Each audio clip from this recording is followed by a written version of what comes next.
Greetings.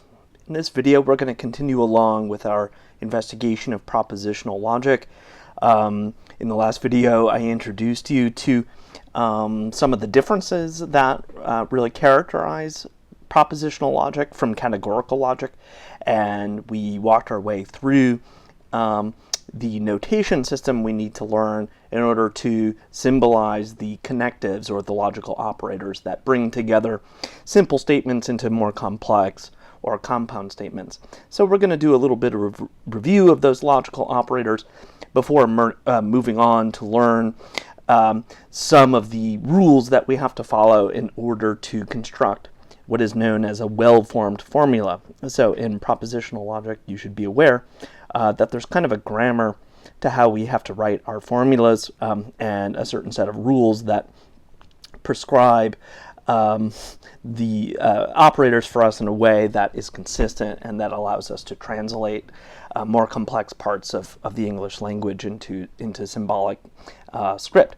So just to review a little bit here, remember that propositional logic captures more of ordinary language than categorical logic. There's a lot more flexibility and elasticity. We're not dealing with class terms anymore. We're dealing with connectives.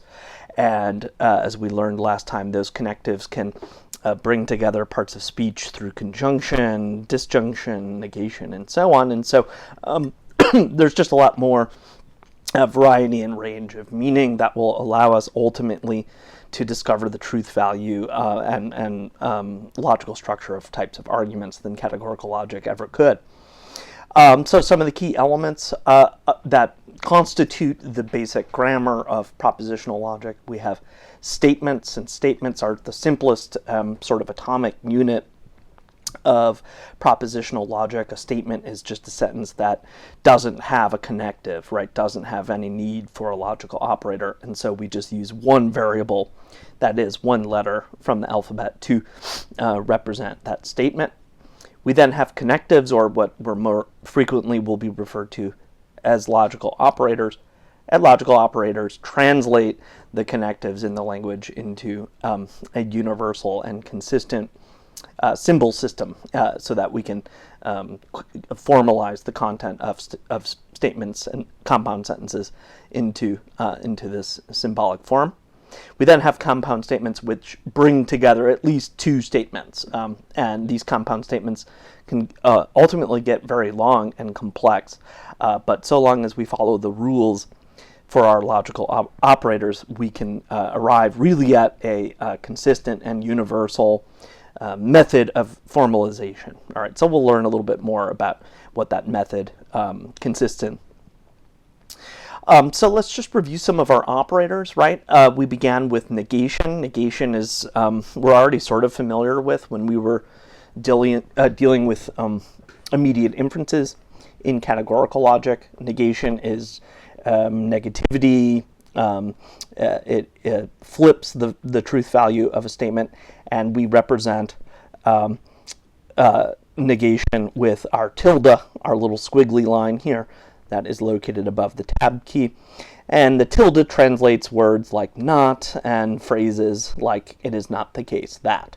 So the tilde will ultimately prove to be a really useful logical operator, because for any simple statement in the world, if for whatever reason we wanted to flip the truth value of that statement, we can simply attach a tilde to it, and a true statement can become false and vice versa. All right, so we'll explore a little bit more the logic of that and how that works in the context of more complex sentences, but just suffice it to say for now that tilde translates not and negative formulations.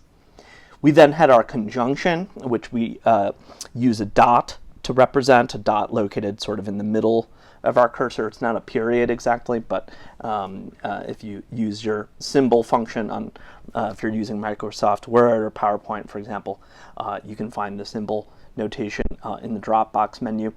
And the dot translates conjunctions, right? It brings together words like and, but, still, moreover, while, however, also, and moreover.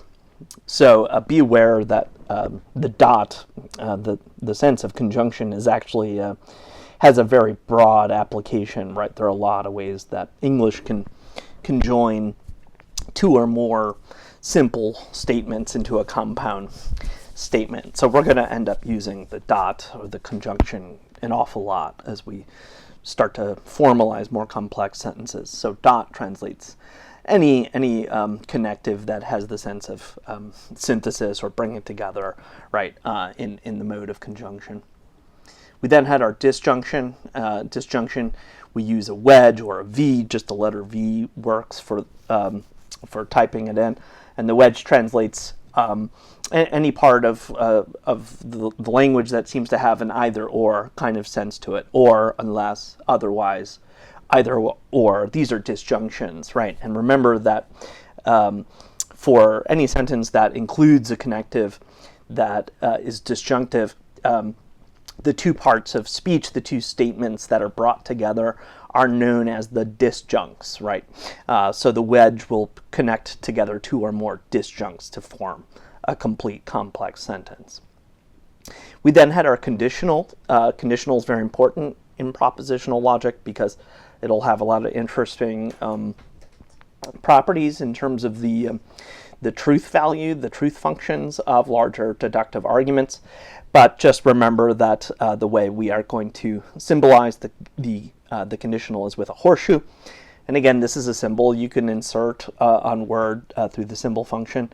And the horseshoe translates things like if and then. The most high frequency variety of conditional we will see is an if-then statement or an only-if statement. And remember, the only if sometimes can come at the beginning of a sentence, in which case we have to translate the antecedent and the consequent in reverse order. All right, so conditional will be very important moving forward. We then have the biconditional, and a biconditional is essentially the conjunction of two conditionals. It brings together through a dot two different conditionals into kind of a synthetic conditional, as it were. So we use the triple bar to designate the biconditional, and it brings together two conditional statements that have the sense of if and only if.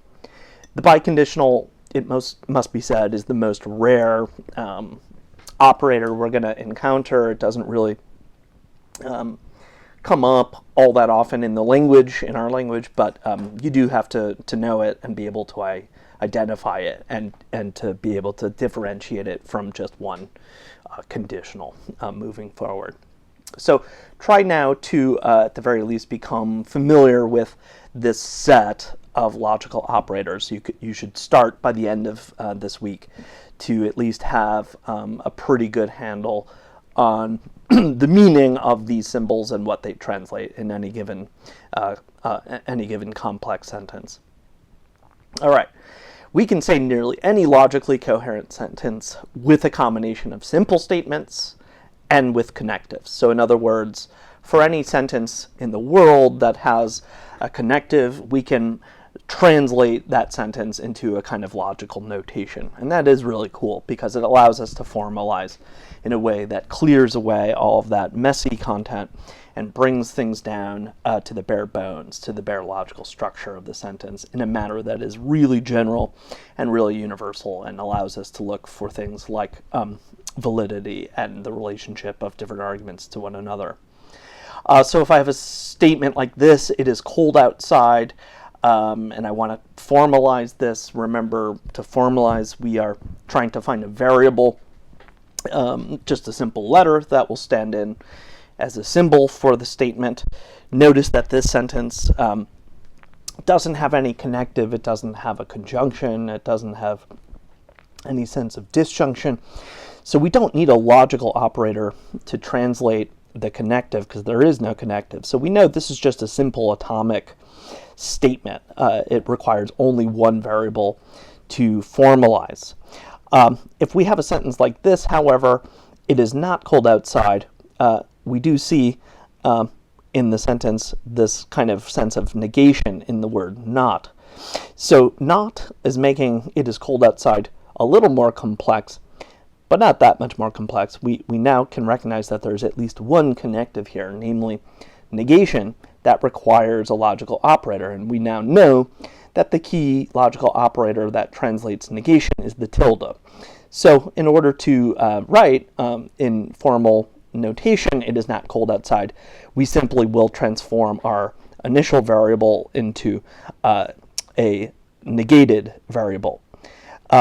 So the way I'm going to do this, just to write this, if I'm going to formalize it is cold outside, I can just notate this as C. I will use the letter C to notate it is cold outside. Again, I'm just using C in an arbitrary way because we have C for cold, but you could have picked O for outside or even I for it. There is no necessary connection between the simple statement and the actual letter you use to represent it, so long as you're consistent across usages. Okay, so C represents the simple statement, it's cold outside, and in order to negate it is not cold outside, I'm going to add my tilde to C, and that is how we formalize the negated statement. Okay, if we have a sentence like this, if it is cold outside, I will have a hard time going to class. Try to think for yourself first what operator we might need to formalize this. Is there a connective here that requires some kind of symbolic operation in order to bring together the statements? It seems to me there are two statements here in this sentence. It is cold outside, and I will have a hard time to go to class. What sense, under which sense, I should say, are these connected? Are these simple statements being brought together? It seems to me that the giveaway, the indicator word is if, which designates to me conditional. So we need one variable to bring together the first part of the conditional, the antecedent. I'm going to use C.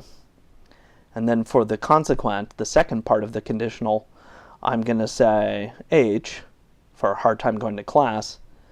And this is brought together with nothing other than that horseshoe, that conditional. So if C, then H is a formalization of if it is cold outside, I will have a hard time going to class. Let me just clear this up for you. If I have another sentence like this, I plan to go home this weekend unless it is cold outside. Try to think about what connective we need to translate into a logical operator. What word signifies for you a connective? It seems to me that, again, we have two statements. I plan to go home this weekend. It is cold outside. So I have something like P and C, and unless seems to be a conjunction, right? We've designated conjunction as something that's brought together in this sense of this and that, right? So P and C, which is symbolized with the dot, seems to me to be the correct way to formalize this. Okay? So that's kind of just a rough and ready way, or an example of how we can go about the business of formalization. Here's another example. I will go home this weekend if and only if it is not cold outside. Again, try to think about what connectives are present here, bringing together these statements into a complex statement, and therefore what logical operators we need to translate those connectives. I will go home this weekend if and only if it is not cold outside. Well, this seems to me to be a biconditional, right? So we need that triple bar ultimately to bring together the two parts of the complex statement.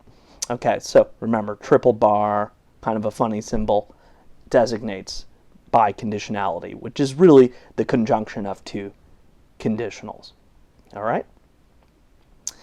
So, just to sort of rehash and clean up a little bit the work we just did, it is cold outside. I formalized simply with the one variable C. Again, it could have been any letter.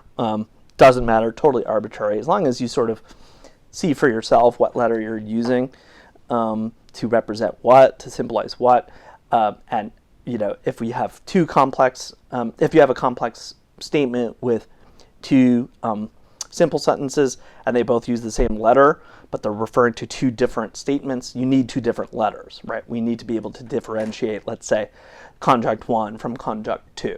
All right, so make sure you mix up the the variables in order to differentiate parts of a complex sentence. The negation is just tilde C, right? It is not cold outside becomes tilde C. And remember, and we'll talk further about this, the tilde has to come before the letter. The tilde has to be the negation of that statement C. All right, it can't come after. That would be a violation of sort of the grammar of our logical operators. If then we return to this sentence, if it is cold outside, I'll have a hard time going to class. This is a conditional. If C, then L is really the formalization of if it is cold outside, I will have a hard time going to class. I think in the last slide I used a different letter for the consequent, but again, it doesn't matter what letter we use, so we use L here because I suppose it's the second letter of class. We needed to differentiate it from C in it's cold outside. But the key here is recognizing the kind of if-then structure of the sentence. Remember, the first part of the conditional is known as the antecedent. It's the part that is really if, right?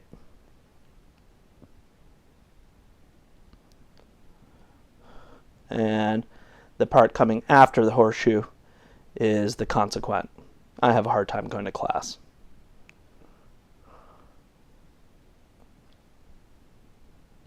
Antecedent, consequent. Okay, so this is a conditional. We then have a disjunction, right? I plan to go home this weekend unless it is cold outside, either H or C. And we use our wedge to designate the either or kind of sense. Remember that the two parts of the sentence that we're working with, are disjuncts, right? This is the first disjunct. I plan to go home this weekend.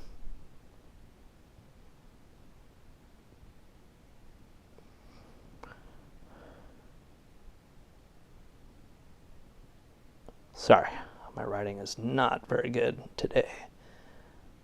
And this is a disjunct, unless it is cold outside. And we're going to learn a little bit more about the truth values of these parts of speech here. But either H or C, H designating this disjunct here because it includes the word home, and C designating cold outside for the second disjunct.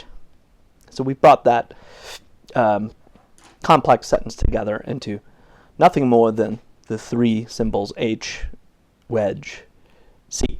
That is the correct formalization, either H or C. And then we have this biconditional, this sort of more complex, convoluted sentence. I will go home this weekend if and only if it is not cold outside.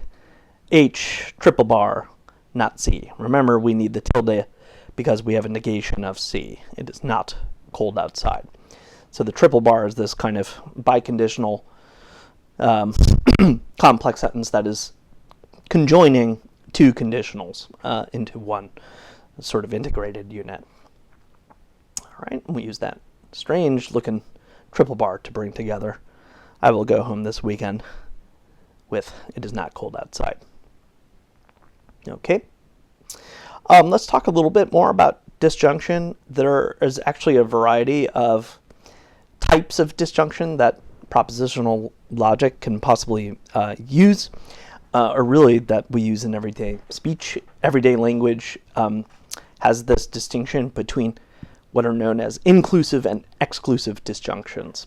So exclusive disjunctions are ones where, this should say, the disjuncts cannot both be true at the same time. In other words, an exclusive disjunction is bringing together two statements in which either one of the two options presented is true. They both can't possibly be true at the same time. In inclusive disjunctions, they both can be true. All right, so there's a slight ambivalence or capacity for ambivalence with inclusive disjunction. So if we look at these two examples below, if you look at the one in red, either a Republican or a Democrat will win the race. This gets formalized as either are or D, either R or D, where we have R standing in for Republican, and then wedge for the disjunction, and then D for the Democrat. If you think about this, logically, intuitively, either of these options is possibly true, right? So this is an example of an inclusive disjunction. The disjunction is not excluding the possibility of one disjunct from the other, all right? We have then at the bottom in blue, either I'm sleeping or my roommate is, a formal statement, either I or R. I, red wedge, blue wedge, R, all right? And so we have kind of this either or sense in which one disjunct is excluded at the expense of the other. Moving forward, just so you kind of are tipped off on this, we're basically going to be looking at exclusive disjunctions. We're basically going to be looking at disjunctions where the truth value of one disjunct, if true, requires that we infer that the truth value of the other disjunct is false. They're going to be exclusive because they are much more sort of solid foundations for the analysis of truth function moving forward. But this is just a possibility that can occur in language where the language is sufficiently flexible and ambivalent enough that both ways of speaking in the mode of disjunction are possible for us. Okay, the conditional has a lot of interesting properties because it's basically referring to a causal relationship, a kind of a cause and effect. And it's for that reason very important for us because a lot of argumentation has a kind of causality to it. Argumentation is usually trying to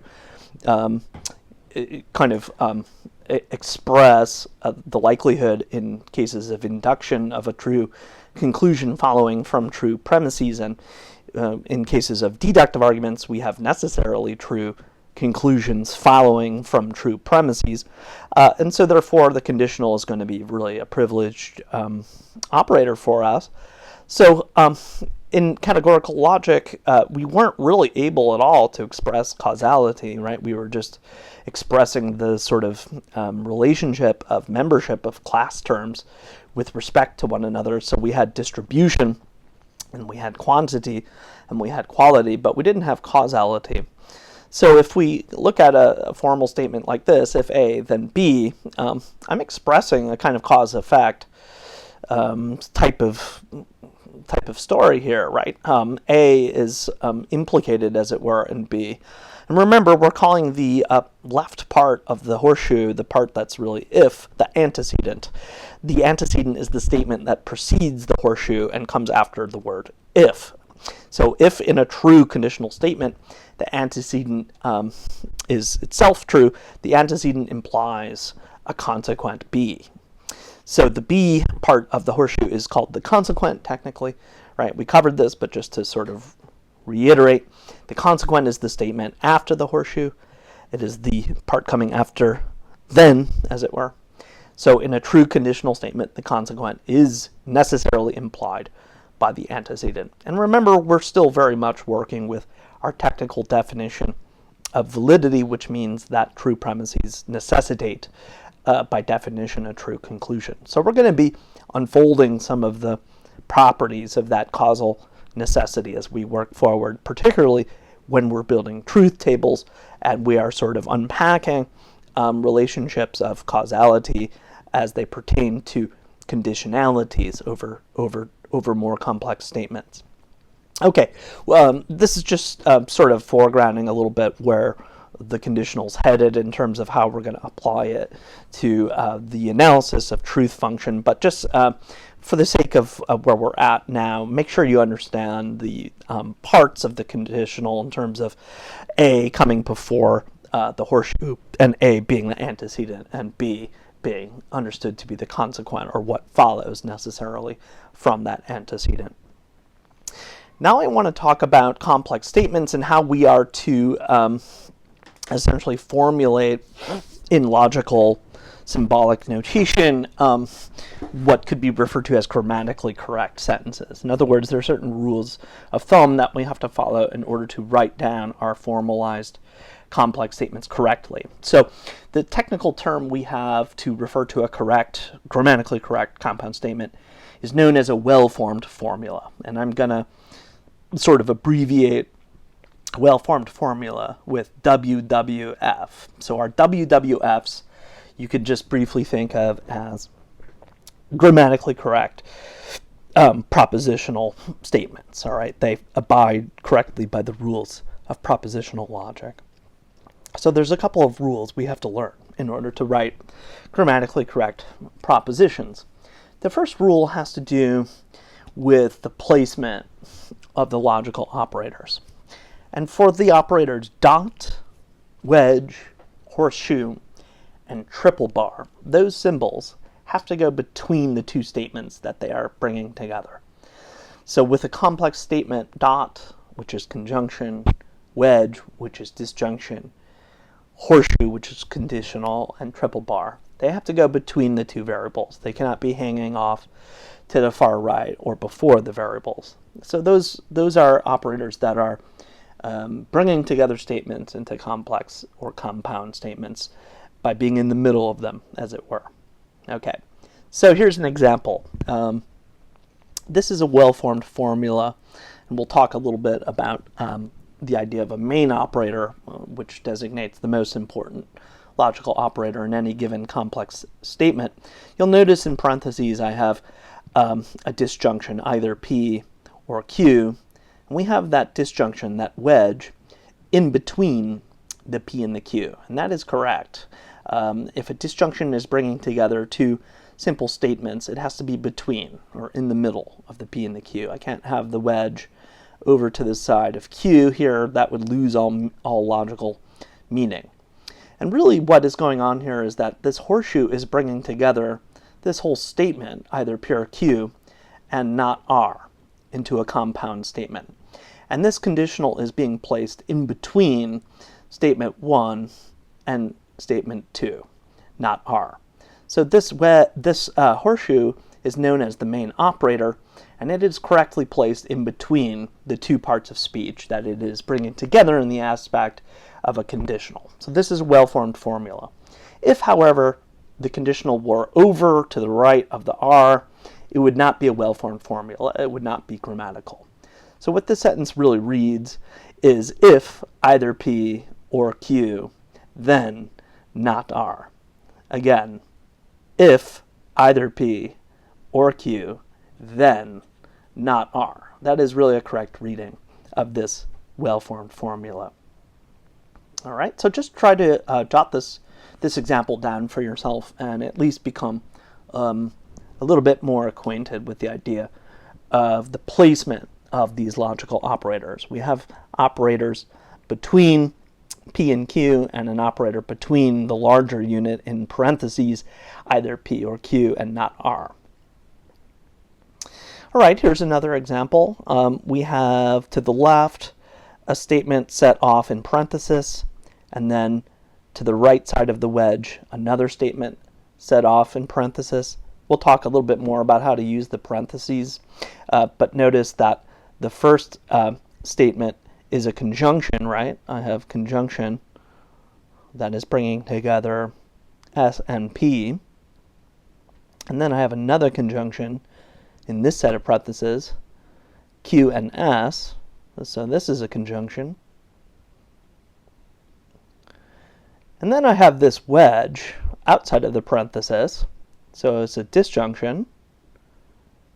So the disjunction is bringing together this whole conjunct, S and P, or excuse me, this whole disjunct, S and P, and this whole disjunct, Q and S.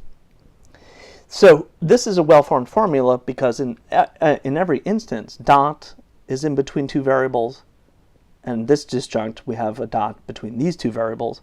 And then we have these two disjuncts on either side of wedge. In every instance, the operator is in between the variables in question. So this is a well-formed formula. If wedge, however, were way over here to the right of this parenthesis, it would not be a grammatical proposition. It would kind of just be gobbledygook. There'd be no way to translate this.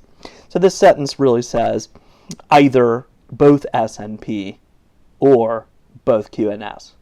Again, either both S and P or both Q and S.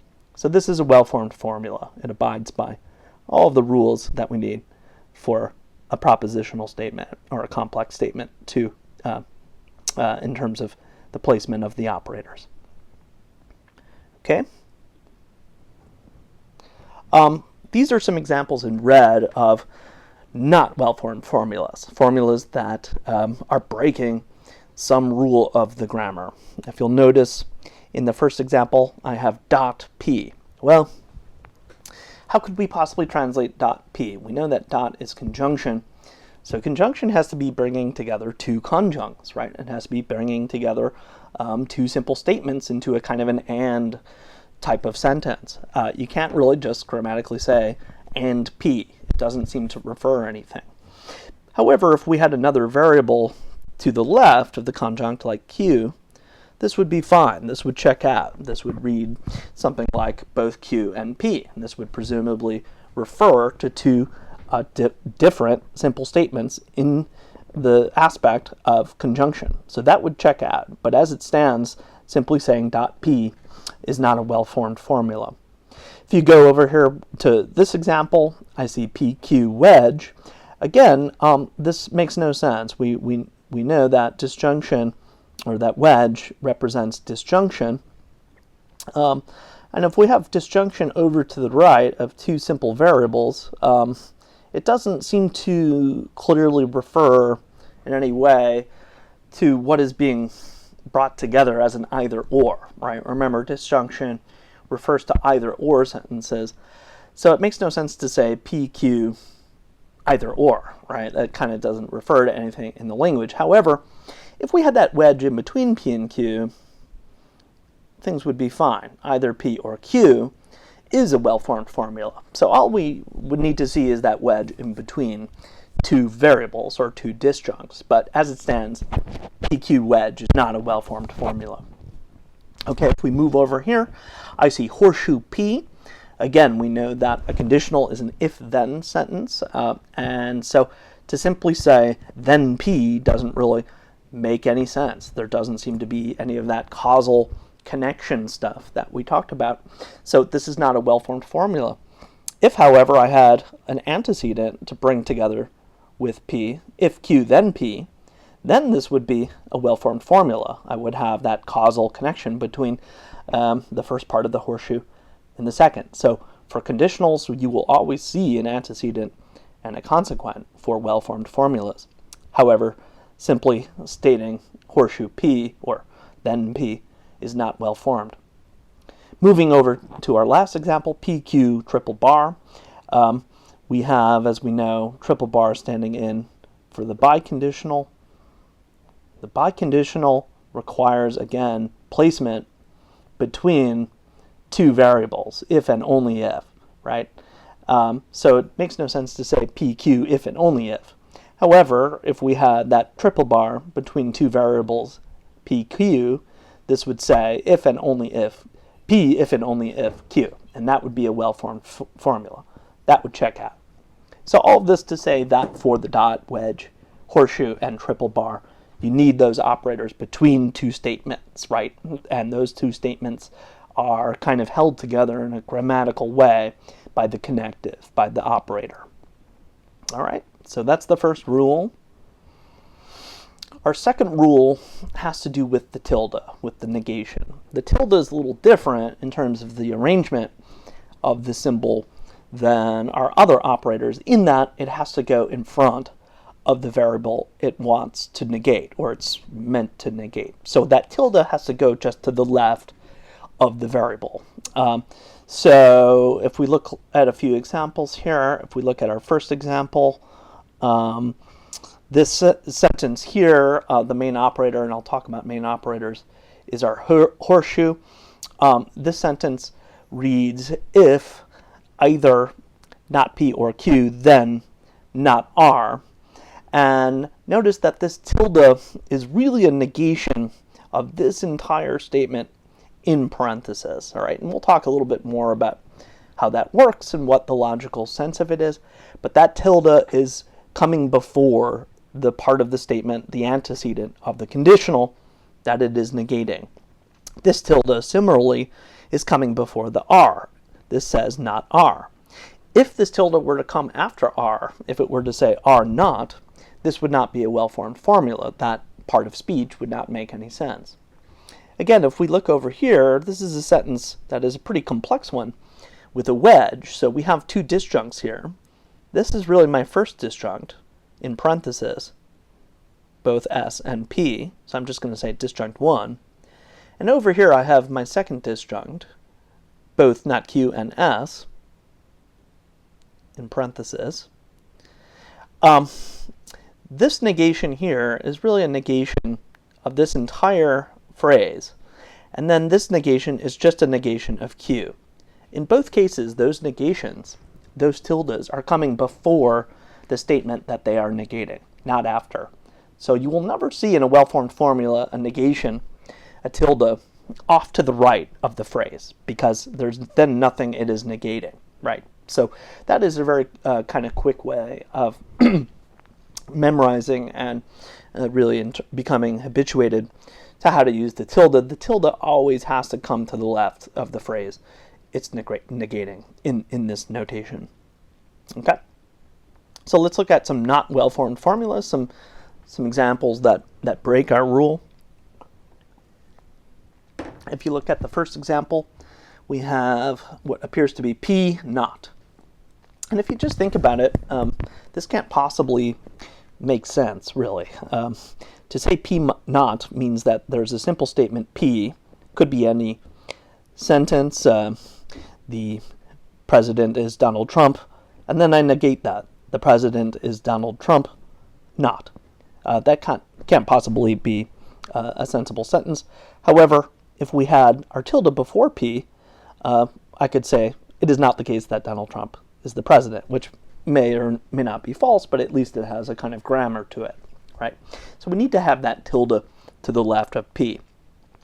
Similarly, if we look over here, I have in parentheses a disjunction followed by a tilde.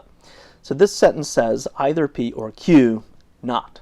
Well, what does it mean to have a disjunction that's then negated? In order to have this be a well-formed formula, I would need to see this tilde to the left of parentheses, in which case the sentence would read, it is not the case that either P or Q. So I can negate this entire disjunction, but it has to come first. The negation has to come before the disjunction that it negates. As it stands, this is not a well-formed formula. Last but not least, we have what appears to be in parentheses a conjunction, both S and P. I have a tilde that is meant to negate that conjunction. It is not the case that both S and P. And then I have another tilde out here, curiously dangling to the right. And we know that we can't have a tilde dangling to the right here. This tilde doesn't seem to refer to anything. It is not a negation of anything at all. And so this is not a well-formed formula. If there were not this tilde here, this would be fine. It is perfectly well-formed to say it is not the case that both S and P. That is a move you can make in propositional logic. But we need to have that tilde consistently to the left of the statement it is negating. All right? So that is sort of something that differentiates, you'll notice, the tilde from dot, wedge, and conditional, and biconditional, which occur between variables. Tilde does not occur between variables. It occurs to the left of the variable. Okay, so moving on to the third rule, the tilde cannot by itself go between two statements, right? This is just sort of another way of explaining the previous rule. The tilde has to negate the statement that comes after it. So a well-formed formula looks like this, either P or not Q, right? This works because really the disjuncts in question are P, this is disjunct 1, and the second disjunct is not Q. Sorry, I should just write D2.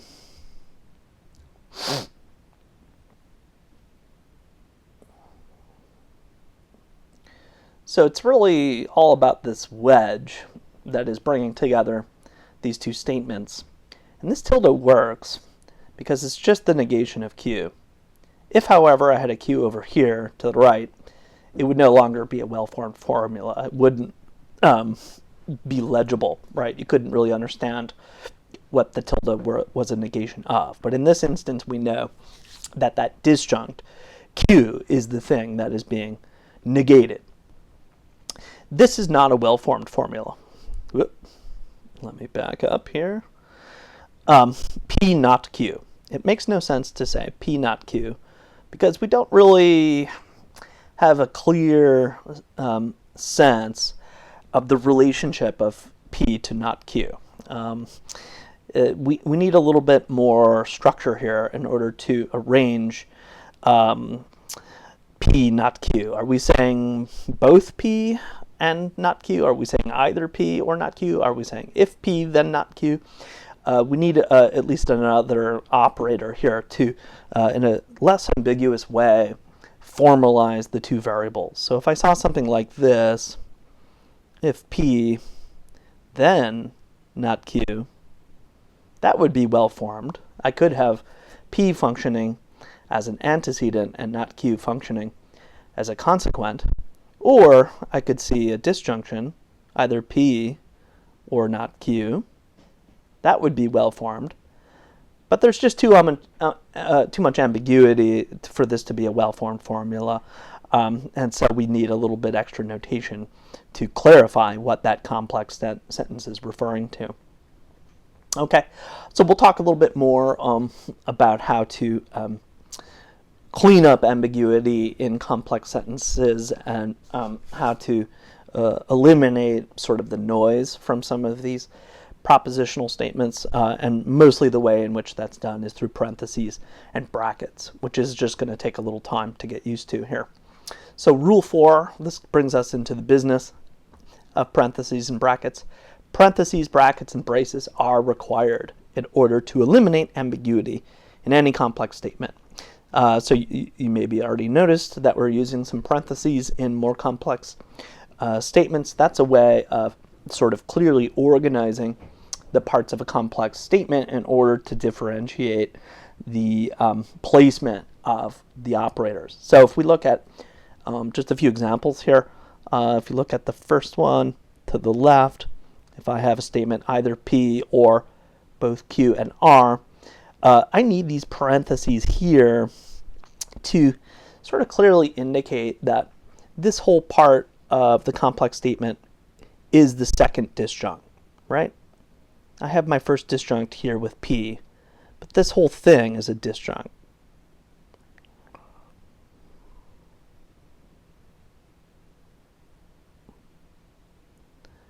This is P is first disjunct. I'm sorry, this is getting very messy.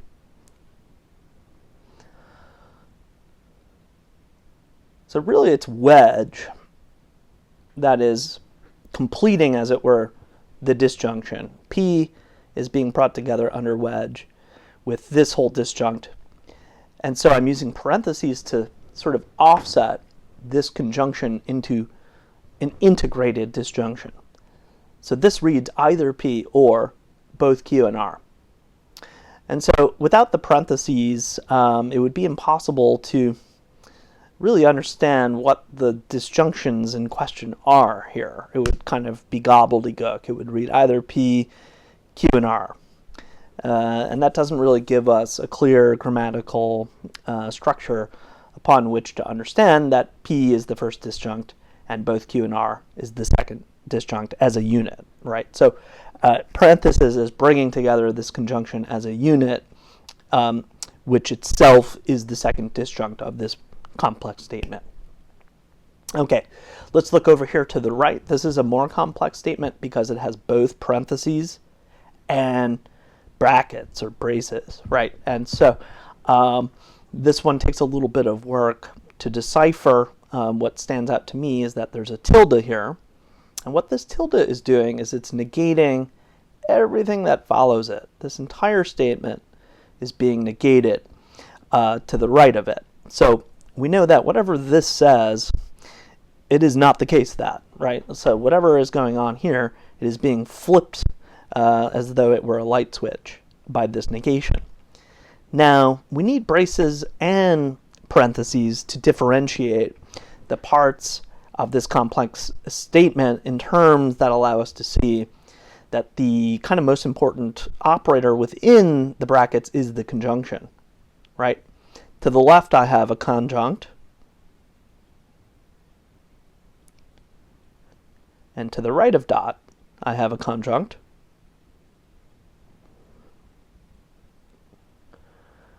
And it seems to me that the most important operator of this conjunct is wedge, either P or Q. And then the most important operator within this conjunct is horseshoe. If not R, then S. So without the parentheses, I would have no clear way of sort of getting a sense for what is really being conjoined with dot. It would just be kind of a stream of different variables and operators without any organizational pattern. But what I now know is that this conjunction is bringing together disjunction of P and Q and the conditional not R and S. So this full sentence reads, it is not the case that both either P or Q and if R then S.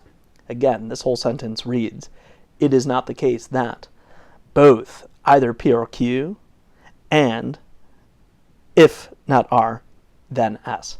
That's a lengthy one. It will take time to be able to build up to the ability to translate this formal script into what they mean. But note that parentheses and brackets are sort of the building blocks that we need to get us to that ability to parse it out. Okay, if we look a little bit lower in red, this is an example of a misusage of parentheses. I have three variables, P, Q, and R, and then I have two operators, wedge and dot.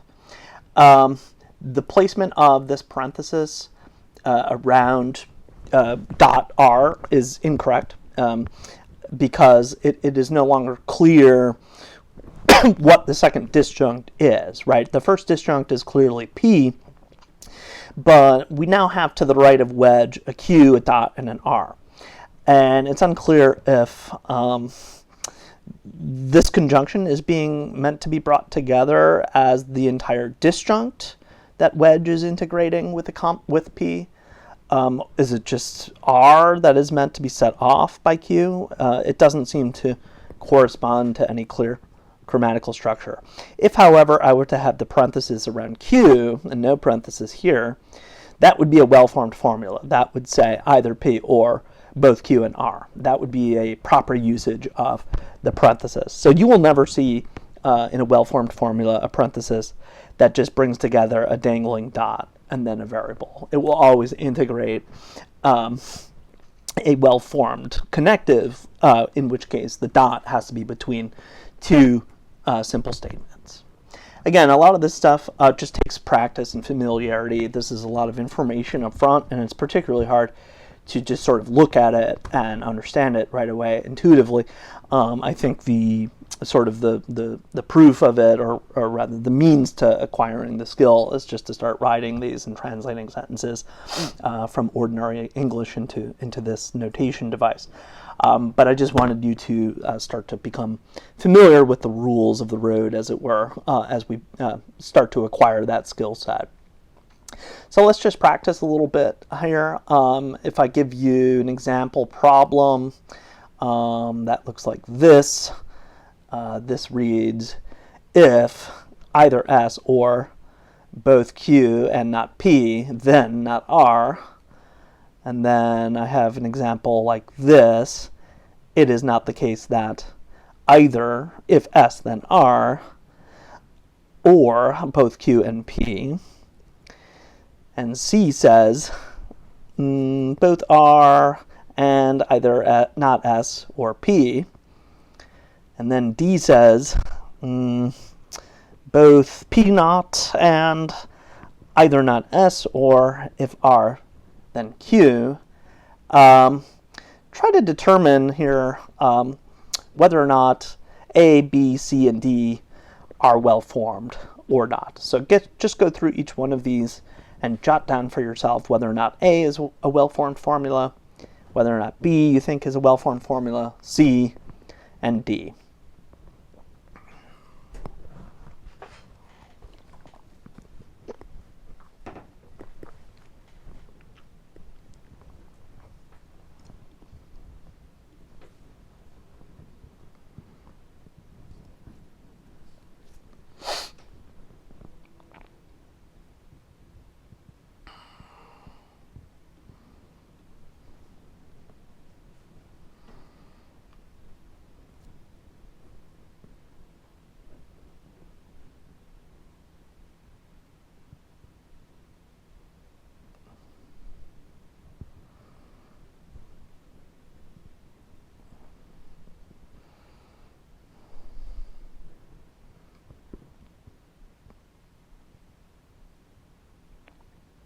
Okay, let's look at the first one.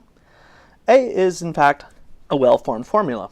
It might look like it's not well-formed because it's so kind of chaotic, but actually we have correct usage of all of our operators. I see parentheses and brackets, and then we have a tilde here as our consequent. That placement is correct. It's to the left of R. I see a tilde to the left of P, which is correct. I see our wedges being placed in between simple statements. And then we have our statement, our main operator, as it were, the conditional in the middle of the first antecedent, either S or both Q and not P, then not R. So A, despite all of its chaos, as it were, is a well-formed formula. It passes the litmus test, as it were, of our rules. As for number B, we also have a well-formed formula. We have a tilde that seems to be negating everything that follows it, right? And I see a conditional, I see a wedge, I see a dot. All of those operators are coming in between variables like S and R and Q and P. So it passes that first rule. We then have correct placement of parentheses and brackets with wedge occurring between the disjunct if S then R or both Q and P. So really there's no problem here. There's no tilde dangling off to the right.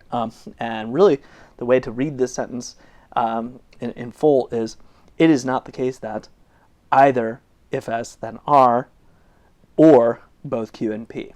Right? That is really what this complex sentence says. And it is a complex sentence with multiple statements brought together through a grand total of 1, 2, 3, 4 logical operators. So that's about as complex as they'll get as we're working on this stuff. How about number C? If you said that C is not a well-formed formula, you are correct. It is not well-formed because there is some ambiguity with respect to the usage of the parenthesis. To have this entire phrase in parenthesis is ambiguous because it's not really clear how this dot is functioning. Is dot bringing together R and not S?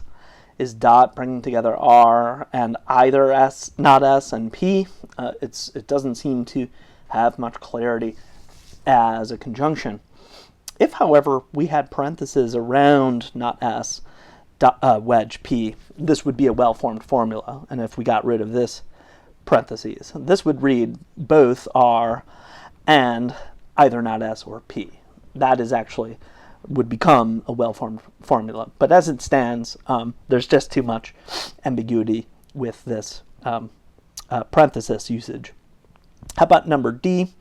Number D is also not a well-formed formula. And the thing that should have tipped you off is this tilde. This tilde coming to the right of P is not well-formed.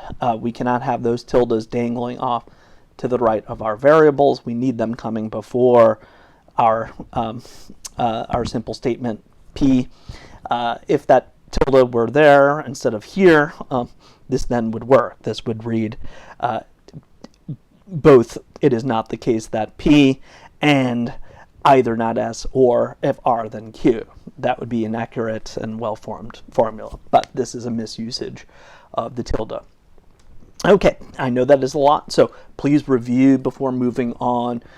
Certainly the notation for our logical operators, at least write those down 4 or 5 times before moving on so that you know what tilde translates, what dot translates, what wedge translates, what horseshoe translates, what biconditional translates, and then make sure you at least have a pretty strong handle on these rules that allow for a well-formed formula. In the next video, we will talk about the main operator, which is essentially the sort of most important connective in any complex sentence. And once we're able to identify well-formed formulas, once we're able to identify the main operator of any complex sentence, we'll be in much better hands in terms of being able to translate these complex sentences into their constituent parts. Okay, everyone, thank you. Feel free to reach out if you have questions about any of this notation.